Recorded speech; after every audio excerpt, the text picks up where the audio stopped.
প্রতিদিনের অসম্ভব কাজগুলোকেও যে সম্ভব করা যেতে পারে শুধুমাত্র কিছু টিপস অ্যান্ড ট্রিক্স ফলো করে, সেই প্রসেসগুলোই আমি তোমাদের সঙ্গে শেয়ার করছি। তো আমি নিয়ে চলে এসেছি কিছু টিপস অ্যান্ড ট্রিক্স, আর এগুলো দেখার জন্য অবশ্যই চ্যানেলটি সাবস্ক্রাইব করে পাশে থেকো, আর ভিডিওটি প্রথম থেকে শেষ পর্যন্ত দেখার অনুরোধ করছি। যদি ভালো লাগে অবশ্যই একটা লাইক করে দিও, আর বন্ধুবান্ধবদের মধ্যে বেশি বেশি করে শেয়ার করে দিও। তো চলো, পিকে ম্যাজিক ফুড ফ্যাক্টরিতে তোমাদের সকলকে স্বাগত জানিয়ে শুরু করছি আজকের প্রথম ট্রিক। প্রথম ট্রিকটি হচ্ছে এই রকম বলতে, এই যে বিনা আঁশের যে মাছগুলো থাকে, এই মাছগুলো ভাজার সময় খুব অসুবিধে হয়। যারা বিশেষ করে গৃহিণী তারাই বুঝতে পারে কত কষ্টকর, আর এটা থেকে আমরা বাঁচার জন্য কতই না পদ্ধতি অবলম্বন করি। আমাদের যদি বস চলে তো হয়তো আমরা হেলমেটও পরে নিতে পারি, কারণ তোমরা জানো এটা প্রচণ্ড পরিমাণে তেলে ছিটা পড়ে আর মুখ হাত সব কিছু পুড়ে যায়। তার জন্য হেলমেট পরার দরকার নেই বন্ধুরা। আজকে আমি একটা ছোট্ট ট্রিক শেয়ার করছি। প্রথমে লবণ হলুদ মাখিয়ে দিয়েছি, মাছটা প্রথমে ধুয়ে নিয়েছিলাম, তারপর লবণ হলুদ মাখিয়ে দিয়েছি। এবার এর সঙ্গে দিয়ে দিলাম কাঁচা সর্ষের তেল। ঠিকই শুনেছো, কাঁচা সর্ষের তেল। সর্ষের তেলটা এর সঙ্গে খুব ভালোভাবে মাখিয়ে ম্যারিনেট করে প্রায় 10 মিনিট রেখে দেব। আর অন্যদিকে গ্যাস অন করে তেলটা গরম হতে দেব। তেল যখন খুব ভালোভাবে গরম হবে তারপরে এটা ভেজে নেব, আর কোনোভাবেই তেল ছিটা পড়ে পুড়ে যাওয়ার ভয় থাকবে না। চলে আসছি পরবর্তী ট্রিকে। আমার পরবর্তী ট্রিকটি হচ্ছে চা পাতা নিয়ে। আমরা এখন প্রতিটি বাড়িতেই ছোট থেকে বড় সবাই চা খেতে পছন্দ করি, কিন্তু চা পাতাটা আসল না নকল এটাও তো দেখা দরকার, তাই না? তো সেটার জন্য আজকে আমি একটা ছোট্ট ট্রিক নিয়ে এসেছি। ট্রিকটা খুবই সহজ, আর এটা দেখে তোমরা খুব সহজেই বুঝতে পারবে চা পাতাটা ভালো না কেমিক্যালযুক্ত। তার জন্য কিচ্ছু করতে হবে না, নিয়ে নিতে হবে 1 গ্লাস ঠান্ডা জল, আর এই জলের মধ্যে আমি দিয়ে দেব 1 চিমটে মতো চা পাতা। কারণ আমরা সবাই জানি চা পাতা থেকে তখনই লিকার বের হয় যখন জলটা গরম থাকে, আর ঠান্ডা জলের মধ্যে চা পাতা দিলে লিকার বের হবে না। কিন্তু যদি এখানে দেখা যায় ঠান্ডা জলেও লিকার বের হচ্ছে, তাহলে বুঝে নিতে হবে যে এর মধ্যে কেমিক্যাল দেওয়া ছিল, আর তার জন্যই লিকারটা বেরিয়ে এসছে বা কালারটা বেরিয়ে এসছে। তাহলে তোমাদের আর বুঝতে কোনো দেরি থাকলো না। দেখো, এখানে চা পাতা দিয়ে কোনো লিকারই বেরিয়ে আসেনি। তাহলে এই চা পাতাটা সত্যিই আসল, এর মধ্যে কোনো ভেজালযুক্ত জিনিস ছিল না। আশা করছি আজকের এই ট্রিকটা দেখে তোমরা সত্যি সত্যি ভেজালমুক্ত জিনিস খেতে পারবে। চলে আসছি পরবর্তী ট্রিকে। কিছুদিন পরেই ফেস্টিভ্যাল, আর এই ফেস্টিভ্যালে সব মহিলারাই চায় একটু সুন্দর দেখতে, কিন্তু সবার কাছে সময় কোথায় এ পার্লারে গিয়ে নিজে ঠিকঠাক হয়ে আসে।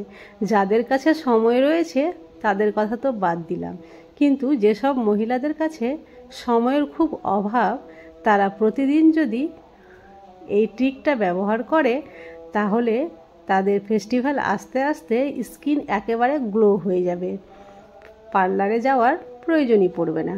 তো চলো দেখে নাও আজকে আমি কি তৈরি করছি। প্রথমে আমি নিয়ে নিয়েছি একটা কলা। কলাটা ছিল পাকা। এবার এই পাকা কলা থেকে কিছুটা অংশ আমি কেটে নিয়ে নেব। একটা বাটি নিলাম, আর চাকুর সাহায্যে পাতলা পাতলা করে কলা থেকে কিছুটা অংশ আমি কেটে নিয়ে নিচ্ছি। এইটুকুটাই নিলাম। আর তারপরে অ্যালোভেরা জেল থেকে কিছুটা এইভাবে জেল পার করে নিলাম। জেলটাও খুব অল্প পরিমাণে নিলাম। আমি বেশি পরিমাণে করছি না, অল্প পরিমাণে করে তোমাদের সঙ্গে প্রসেসটা শেয়ার করছি। এই প্রসেসে তোমরা তৈরি করে প্রায় 1 সপ্তাহ পর্যন্ত ফ্রিজের মধ্যে রাখতে পারবে। ফ্রিজের বাইরে রাখলে তো নষ্ট হয়ে যাবে, আর 1 সপ্তাহ ফ্রিজের মধ্যে যদি রাখো তাহলে খুব ভালো থাকবে। এরপরে যে কোনো সাবান গ্লিসারিনযুক্ত থাকলেই হবে। আমি অল্প এর মধ্যে ঘষে নিলাম গ্রেটার দিয়ে। আর এটা 3টা উপকরণ যে হলো, এটা আমি হাত দিয়ে খুব ভালোভাবে ফেটিয়ে মিক্স করে নেব। দেখো, খুব ভালোভাবে এটা আমি ফেটিয়ে নিচ্ছি। আর এটা মিক্স করে এমন একটা জিনিস তৈরি হবে, এটা তোমরা মুখে হাতে যেখানেই লাগাবে সেটাই কিন্তু হবে একেবারে চকচকে। এটা তৈরি হয়ে গেল একটা ফেস ওয়াশ। এই ফেস ওয়াশটা দিয়ে হাত মুখ তোমরা খুব ভালোভাবে ধুয়ে নিতে পারবে। তবে হ্যাঁ, লাগিয়ে সঙ্গে সঙ্গে ধুলে হবে না, মুখে দিয়ে বা হাতে দিয়ে একটু ম্যাসাজ করতে হবে, আর তারপরে 5 মিনিট পরে ধুয়ে নিতে হবে, তাহলে ত্বক হবে একেবারে উজ্জ্বল। চলে আসছি পরবর্তী ট্রিকে। বাড়িতে বই খাতার সংখ্যা যদি খুব বেশি হয়ে যায় আর রাখার জায়গা যদি না থাকে, বিশেষ করে যারা ভাড়া বাড়িতে থাকো তাদের এই অসুবিধাটা খুবই হয়। তো এইভাবে বইগুলো ছড়িয়ে ছিটিয়ে না রেখে আমি এমন একটা ট্রিক তোমাদের সঙ্গে শেয়ার করব, সেখানে প্রায় তোমরা 40 থেকে 50 খানা বই খাতা রাখতে পারবে একেবারে অল্প জায়গার মধ্যে। তো চলো দেখে নাও সেই ট্রিকটা কি। তো তার জন্য ভিডিওটা প্রথম থেকে শেষ পর্যন্ত দেখো, স্কিপ করলে কিন্তু বুঝতে পারবে না। এর জন্য আমি নিয়ে নিয়েছি একটা ছোট্ট কাপড়ের টুকরো, ধরে নাও একটা ব্লাউজ পিসের মতোই রয়েছে। তোমরা তোমাদের ইচ্ছা মতো যে কোনো একটা কাপড় বা তাওয়েল হলেই হবে। আমি তোমাদের জাস্ট দেখাবার জন্য একটা ব্লাউজের পিস নিয়ে নিয়েছি, আর এটাকে আমি ছোট্ট করে একটা ভাঁজ করে নিলাম লম্বালম্বিভাবে। আর নিয়ে নিয়েছি দুটো হ্যাঙ্গার। এই হ্যাঙ্গারের সাহায্যেই কিন্তু অনেকগুলো বই খাতা আমরা আঁটিয়ে নিতে পারবো।